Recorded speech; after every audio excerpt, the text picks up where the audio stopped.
My sermon this morning is entitled Saints by Grace. And I was reading an article that talked about how a large percentage of people who go to church feel inadequate to do anything worthy of God's kingdom. And they feel like, I can't do that much for God because of reasons A, B, and C. For some of them, it's reasons A all the way through Z and then back through the alphabet again. Whether they're too young, they're too old, they're not smart enough, they haven't been saved long enough, they've had too many sins in their lives, too many addictions that have held them back, or just too much history. They feel like, God, I can't be used. And this article said it goes all the way back to childhood, to kids coming up in Sunday school, that they just don't feel adequate. And can we be honest for a moment? No show of hands, no one saying anything. But don't we feel that way sometimes? Like, God, how can you use me? Because of this flaw or that flaw, and it holds us back. It keeps us from doing anything for God. We come to church, we pay our tithes, we might help out here and there, cook a dish when there's meals, give someone a ride somewhere, but we feel like we'll never really accomplish anything great. When we get to heaven and everybody's talking about their testimonies, we're just going to kind of shy off to the back because we have nothing to report other than we made it to heaven. And we go to church, we try to live right, but you realize we can never live up to these heroes of the faith. That these great men and women in the Scriptures, we can't ever be like them. They're just so amazing as we sit week after week and we hear of the men and women who devoted themselves, their lives, their families to God. And we think, God, I can never do that. I'm disqualified because of what I've already done. We hear about righteous Abraham, about Moses, who was meeker than any man who ever lived after him, about King Solomon, the wisest to ever live. All of these others that we mention. And we think, how can I ever live up to them? These great men and women who did so much. What can I possibly contribute? I've screwed up so much. I've wasted so much of my time already. But today we're going to look at these men and realize just how great our God is for using people like they are. Let's start out with Abraham. James 2 reports of Abraham, wasn't our father Abraham justified by works when he offered Isaac his son upon the altar? See us how his faith was brought by works, and by works was faith made perfect. And the scripture was fulfilled, which said, Abraham believed God, and it was imputed unto him for righteousness. And he was called the friend of God, the father of his faith. A man who left his family, his homeland, to travel out because God said go. Who faithfully followed and promised him a family. And not only a family, but nations, when he was already in his 70s. He had no children at this point, and here God was. And Abraham was faithful. In fact, he didn't have his child until he was 99 years old. His wife was a young spring chicken of 89. And she had her first son, Isaac, the son of promise. And then God tells Abraham to sacrifice Isaac. And Abraham is faithful to the point where he built an altar and had the knife in his hands before God sent that goat to be a sacrifice instead. I don't think I could ever be the man that Abraham was if that were all that Abraham was. But ladies and gentlemen, that's looking through Scripture in rose-colored glasses. Let's take another look of who this Abraham was. Genesis 12, verse 1. The Lord said to Abram, "Get out of your country and from your kindred and from your father's house unto a land that I will show you. And I will make you a great nation, and I will bless you and make your name great, and you shall be a blessing. And I will bless them that bless you, and curse them that curse you, and in you all the families of the earth shall be blessed." So Abraham departed as the Lord had spoken to him, and Lot went with him. Now Lot was his nephew. And Abraham was 75 years old when he departed out of Haran. Lot went with him. What did we read just 3 verses earlier? Leave your family behind. Pretty dang clear. So thankfully, I'm not the only poor listener that God can use. My family will tell you that I listen to about half of what they have to say, and normally it's the convenient half that I wanted to hear anyhow. But he took Lot with him. Apparently, he wasn't very good at following instructions. He either kind of zoned out at that point or just disregarded it entirely and said, "It's just one member of my family. That's okay. I can bring this one along. I'm leaving everyone else behind except for my wife." But that's not what God had told him to do. God had said, "Leave everyone behind." And church, sometimes we can be a lot like that. When we become Christians, sure, I'll leave this sin behind, and I'll leave that sin behind, and I'll leave that one behind, and this bad habit I'll leave, but I've got to take this one with me. I really like this one. It's my favorite. Can I keep that and still do your will? You see, Abraham isn't quite the sparkling character that our Sunday school lessons teach us he is. So they finally get to this promised land, and there's a famine in the land so great they move to Egypt.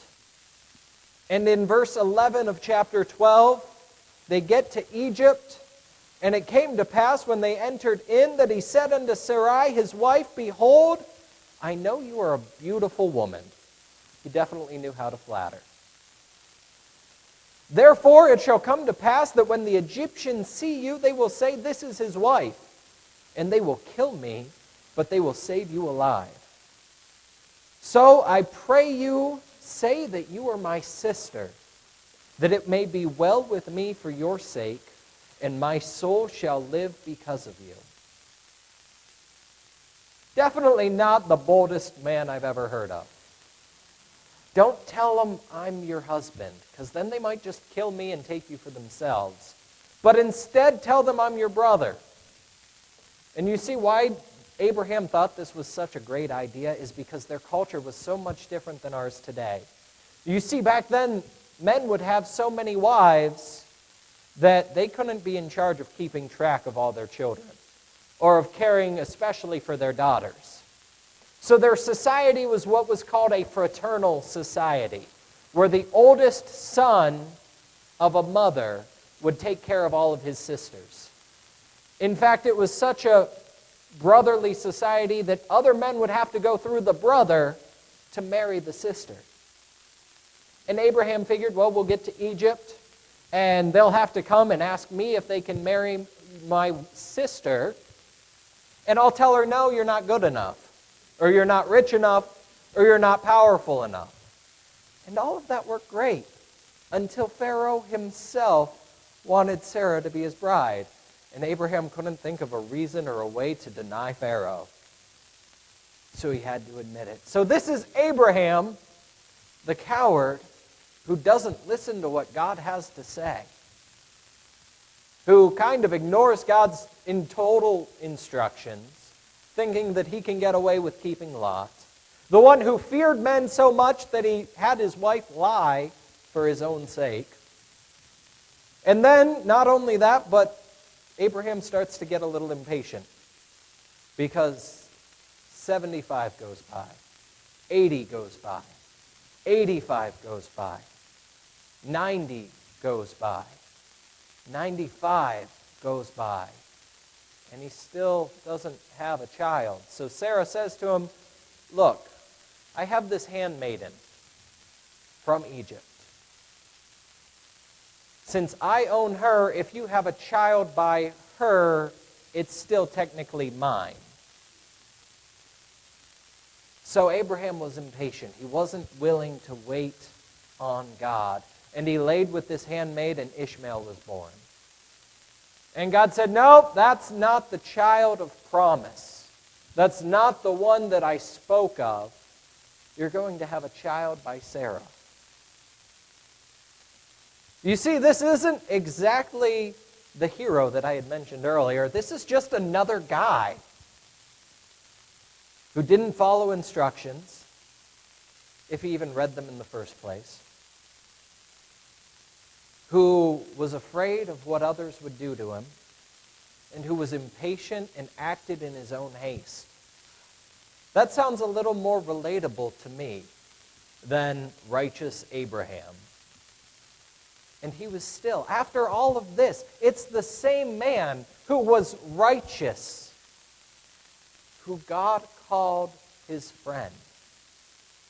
That same screwed up, messed up Abraham. So let's see if we can get better as we move on.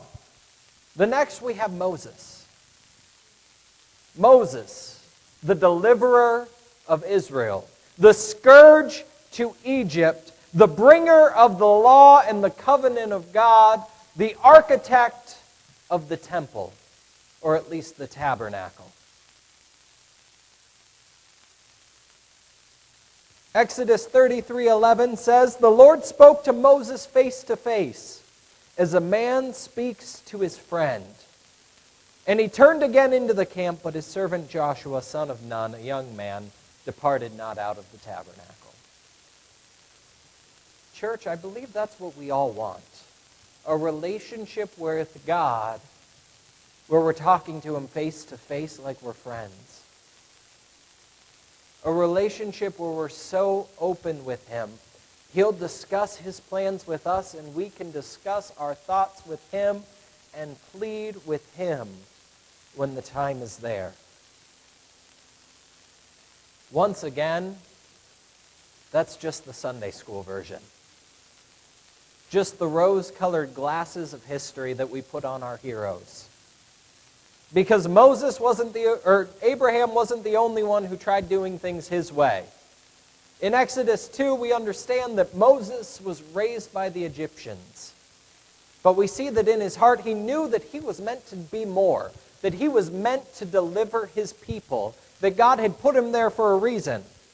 And it came to pass in those days when Moses was grown, that he went out unto his brethren and looked on their burdens. He spied an Egyptian beating a Hebrew, one of his brothers. And he took this way and that way, looked this way and that way, and when he saw there was no man, he slew the Egyptian and buried him in the sand. Moses decided he was going to start his revolution his own way. That he was going to start it out by taking one Egyptian out at a time. Some of us would like to do the same thing. That life would be a whole lot better if we just started eliminating a few painful people in our lives. From the chuckles, I can guess a lot of you agree with me on that, at least on the surface. That we've thought about how much simpler life would be if that person just wasn't around anymore. That didn't work out so well for Moses. Pharaoh found out about it, and Moses had to flee for his life. And he spent the next 40 years going from being basically raised as a son of Pharaoh to this nomad shepherd in the wilderness who was a nobody.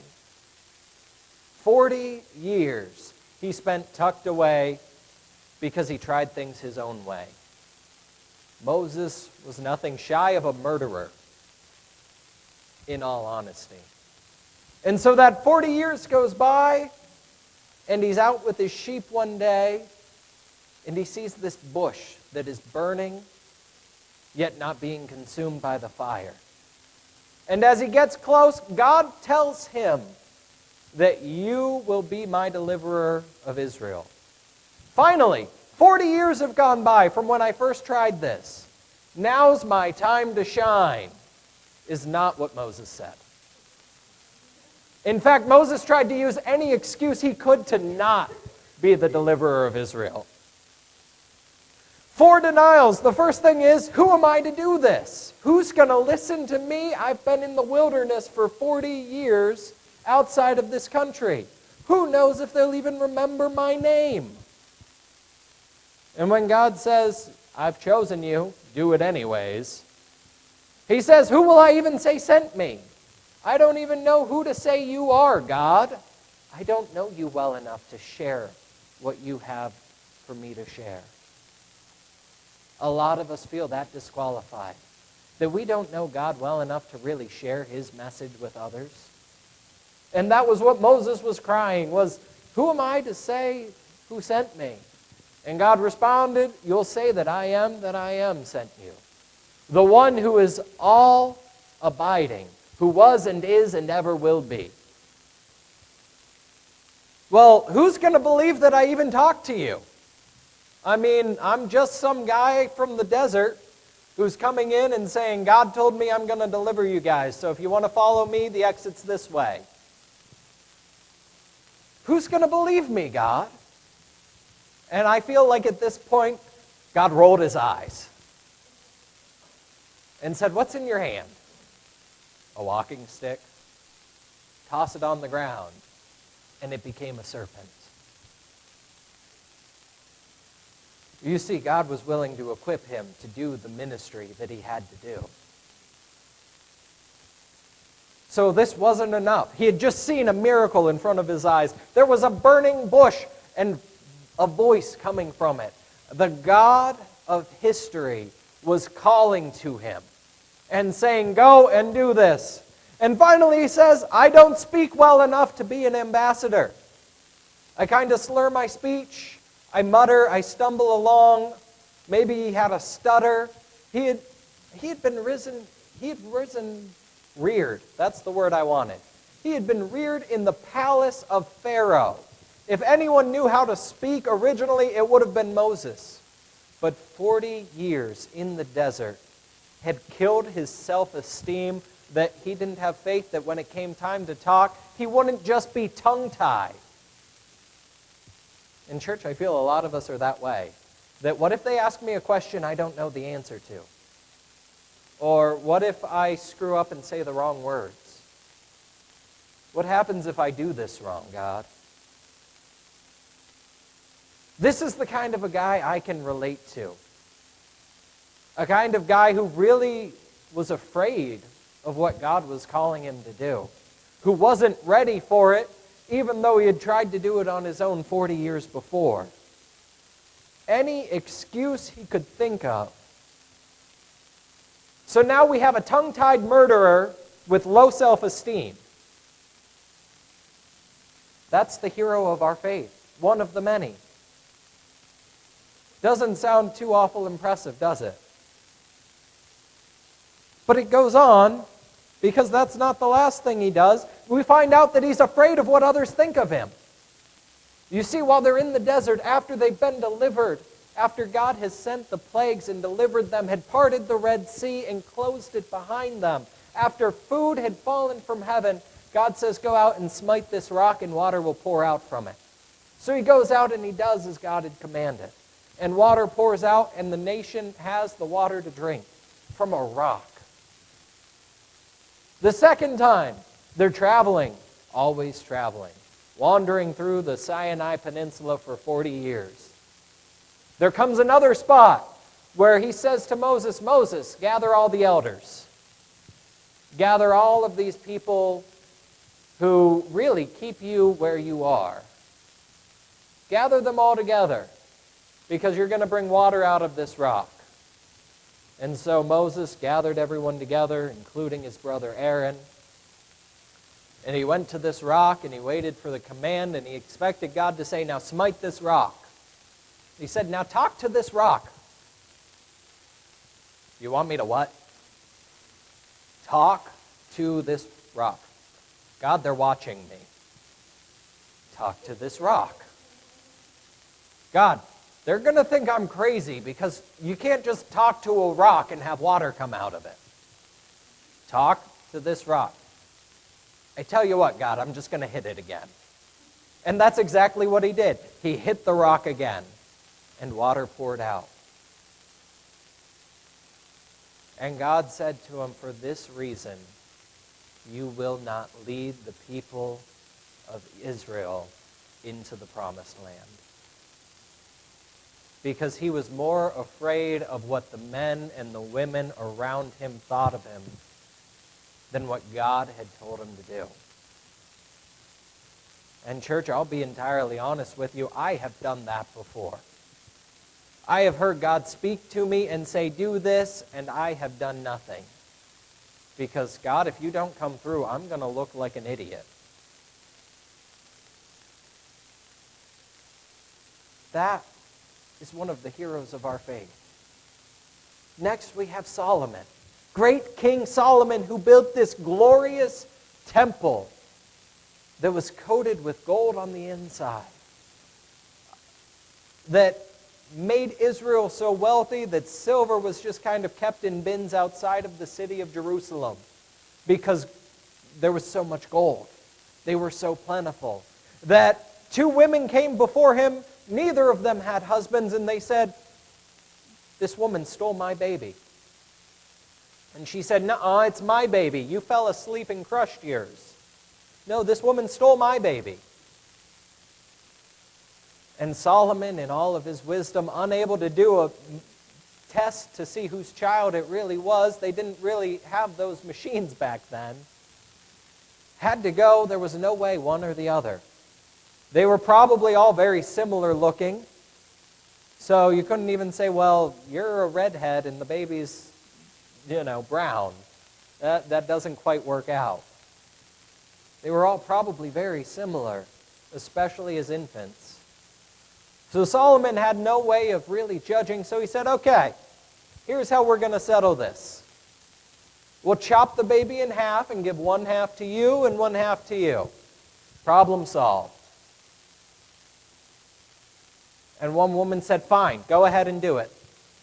And the other said, no, please, just let her have the baby. Don't let my baby be hurt. Because Solomon was wise enough that he knew a mother's love. That he knew a mother would rather lose her child to another woman than have that child die. That is the wisdom of Solomon. We read the book of Proverbs of all of his great wisdom. But Solomon wasn't exactly the shining example of what a Christian should be. First of all, he had 300 wives. That's a lot of women. And on top of that, he had 700 concubines. 1,000. Now, albeit that's over a 40-year reign, but still, that's 1,000 women in his life telling him what they think he should do. I don't normally win against one woman in my life. So eventually, despite all of his wisdom, he started to cave to what I can only assume is the constant nagging of 1,000 women, saying, I came from this land, and in this land we worship this God. And I'm not asking for too much, but can you build us an altar to this God so I can worship mine, honey, please? 1,000 of those. And soon Israel was riddled with all of these false gods. And not only that, but the women came and said, honey, I really am tired of going to this altar alone. I wish you'd come with me. I wish you'd come worship with me. I go to your temple with you when you ask. Can't you just come with me when I ask? And soon Solomon was drawn away to these other gods. And then as we're studying on Thursday night, Solomon writes the book of Ecclesiastes, and he realizes just how empty all of life is. He pursues it all. He pursues wisdom. When he realizes that doesn't work, he pursues folly and partying. And when he realizes that doesn't work, he follows pleasure. And when he realizes that even pleasure doesn't really satisfy, he starts building great monuments, planting great gardens that will outlast him. And then he realizes, well, what if my sons are fools? It'll all be torn down. He realizes just how pathetic it all is. And the theme of Ecclesiastes, this book that the wisest man wrote, is vanity, vanity. All is vanity, like grasping at the wind. This was Solomon the Wise, who at one point in his life had sank so low that he felt like life was completely without purpose. That it was better to be dead already because they didn't have to go through life anymore. And it was even better to not even be born because they didn't have to suffer and experience the pain of their lives. These are the heroes that we're taught about in Sunday school. But we're not taught about the nitty-gritty stuff. We're taught about the great works that they did, the great faith that they had, the miracles that they wrought. And yet when we really start to look at Scripture, we notice just how flawed and average these heroes are. It makes it a little more attainable for us, doesn't it? That God, you use them, and I never killed anybody, so that's a good start for me. What can you use me for? You can use me, can't you? I'm not too far gone that I could actually serve a purpose. Do they sound like great men to you, church, after hearing all of this? Or do they sound like average Joes used by a great God? Because that's the Scripture that I'm starting to see. What makes our stories any different? What makes us any less qualified than these cowards, these murderers, these men who succumb to the whining of their wives just like any of us have? So church, I have a question for you. How many of you have ever heard of Edward Kimball? Anybody? Anybody at all? That doesn't surprise me because he really wasn't that extraordinary. You see, he was a Sunday school teacher in a church in Boston in the 1800s. And he really didn't live that remarkable of a life. In fact, we only know of him because of this one instance that he did. He was a Sunday school teacher and he taught an adult group. And there was a young man who had started coming because his uncle made him in order to keep his job. The young man worked as a shoe salesman. And he showed up every Sunday and didn't pay any attention. But Edward Kimball felt drawn to this man. And one day while he was in the back cleaning shoes at his uncle's store, Edward walked in and said simply, "Will you accept Jesus as your Lord?" And that day, the history of the world was changed. That man was Dwight L. Moody. For those of you who don't know who Dwight L. Moody was, he may have been the greatest evangelist of all time. In a 40-year period, he won 1 million souls, founded 3 Christian schools, launched a great Christian publishing business, established a world-renowned Christian conference center, and inspired literally thousands of preachers to win souls and conduct revivals. He traveled across the American continent through Great Britain in some of the greatest and most successful evangelist meeting communities have ever known. His tour of the world with Sankey was considered the greatest evangelistic enterprise of the century. It was Henry Varley who said, "It remains to be seen what God will do with a man who gives himself up wholly to him. And Moody endeavored to be under God that man. And the world did marvel to see how wonderfully God used him. 1 million souls, all saved because Edward Kimball went to preach to a young shoe salesman who had gone to his church.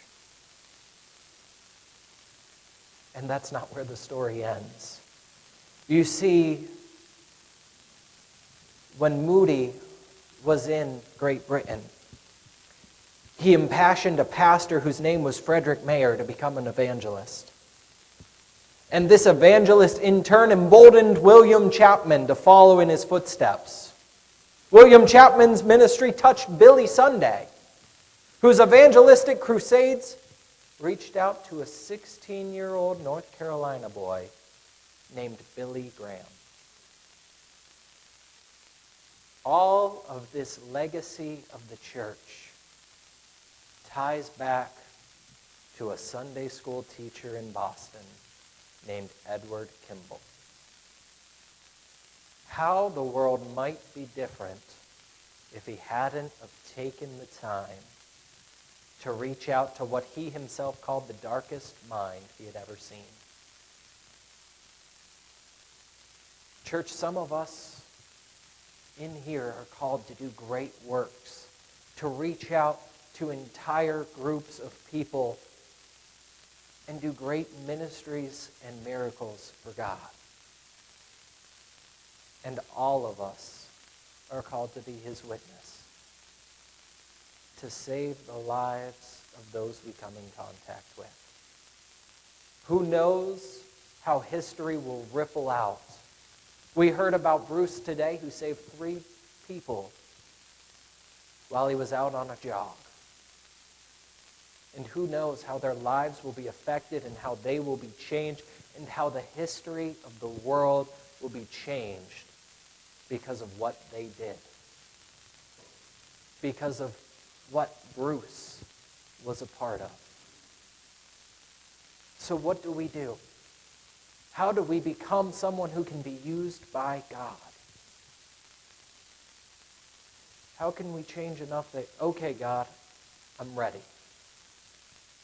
Because motivation, this desire to go out and go get them, without any planning or practice, gets us nowhere.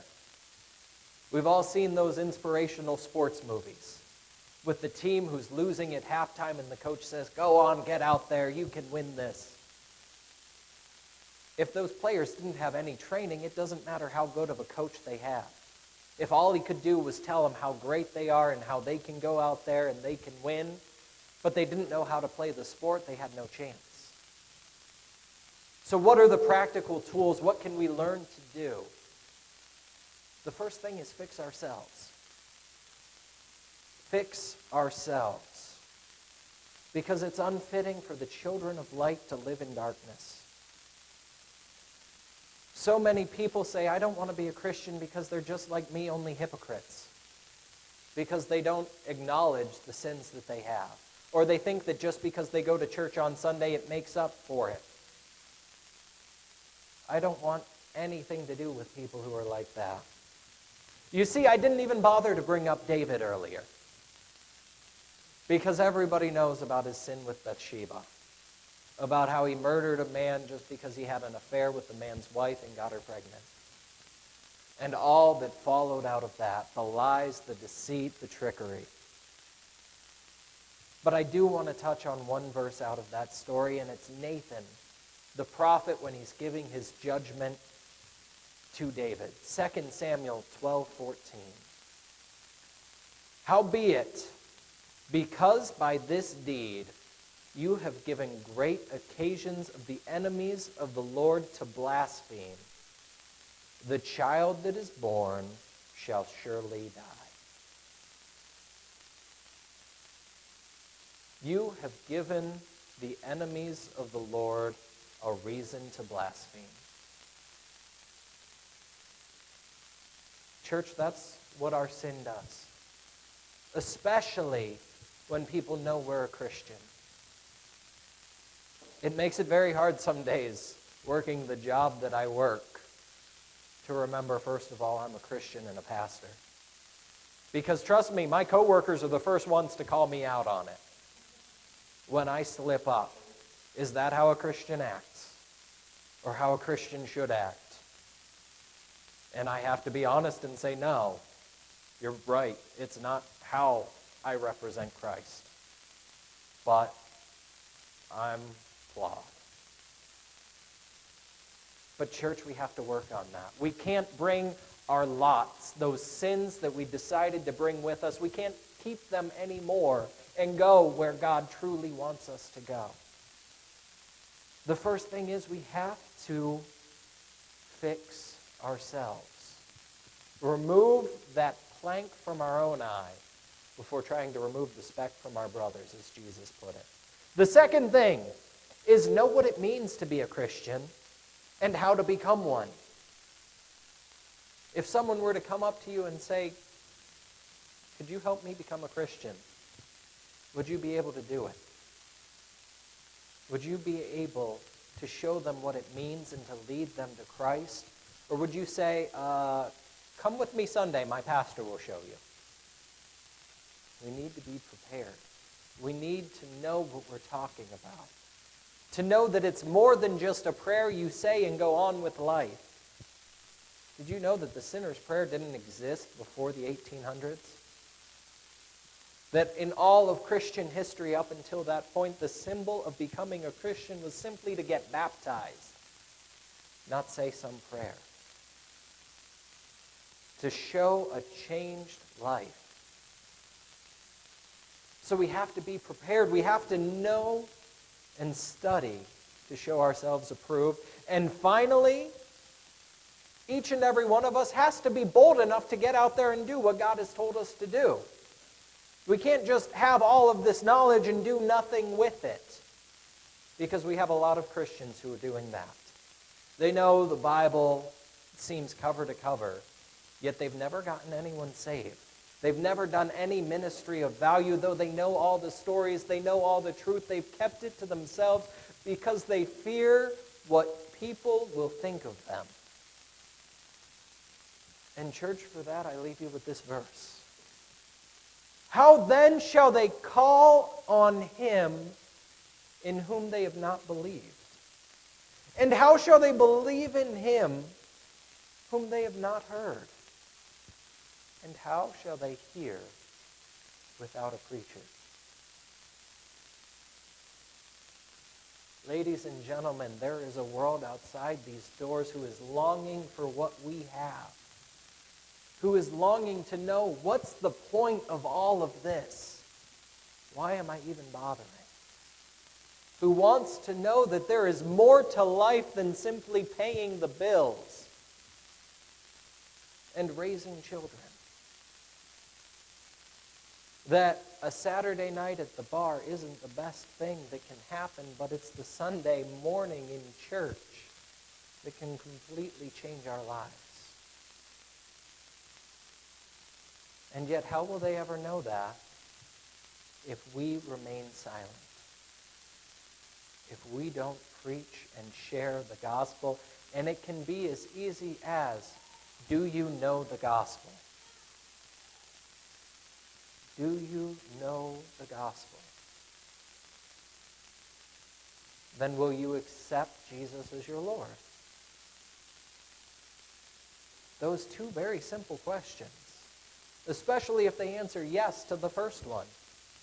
If they say no, that's when you can get excited and be like, well, let me tell you the greatest story ever told. It will change your life. Church, our entire history isn't made up of perfect people.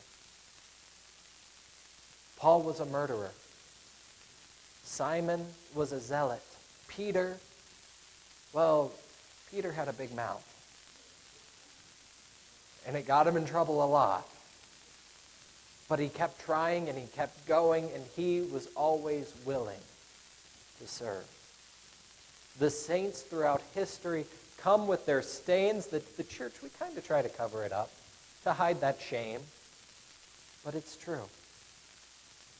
St. Augustine once wrote, he said, when I was a young man, I would pray, Lord, give me chastity, but not yet. The church has been full of people who are imperfect.